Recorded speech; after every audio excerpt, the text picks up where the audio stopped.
High, আজকে আমি তোমাদের সাথে একটা খুব স্পেশাল মেকওভার শেয়ার করব। আগের পার্টে দেখিয়েছিলাম এই ক্যাবিনেটটা কেনার স্টোরি। তোমাদের বলেছিলাম এই ক্যাবিনেটটা মেকওভার নেক্সট পার্টে করব।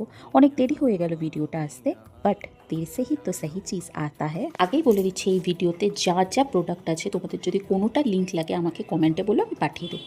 এবার দেখাই তোমাদের এই সার্ভিং ট্রেটা। এটা এতটাই সুন্দর যে কেনা থেকে নিজেকে রেসিস্ট করতে পারিনি, পুরো একটা গাছের গুড়ির মতো দেখতে। এটা একটা সার্ভিং ট্রে, বাট আমি এটাকে অ্যাজ আ পুজো চৌকি ইউজ করেছি। এরপরে দুটো রেড কালারের কাপড়, আর এই ক্যান্ডেলটা দেখো, এটা এলইডি ক্যান্ডেল, কি কিউট এটা দেখতে। ঘর সাজাতে গিয়েই আমি আমার ম্যাক্সিমাম টাকা শেষ করি, বাট দিনের শেষে বাড়ি ফেরার তারা হয়তো এই জন্যই থাকে। আমি ভাবছিলাম যে কিছু শোপিস কিনবো ক্যাবিনেটটাকে সাজানোর জন্য। তারপর মনে পড়লো আমার শাশুড়ি মার কাছেই তো ঢের শোপিস আছে, তাই গেলাম মার কাছ থেকে কিছু শপিং করতে।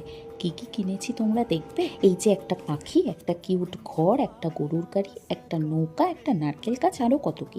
এইবার এইগুলোকে সুন্দর করে সাজিয়ে দিই। সত্যি বলবো, মার কাছের এই জিনিসগুলো যেন কেনা জিনিসের থেকেও বেশি ইমোশন দিয়ে এই ক্যাবিনেটটাকে ঘরের একটা পার্ট বানিয়ে দিয়েছে। কী যে সুন্দর লাগছে কি বলবো, চলো তোমাদেরকে দেখাই। আর হ্যাঁ, কমেন্টে বলতে ভুলো না জানি কেমন লাগছে দেখতে। টাটা।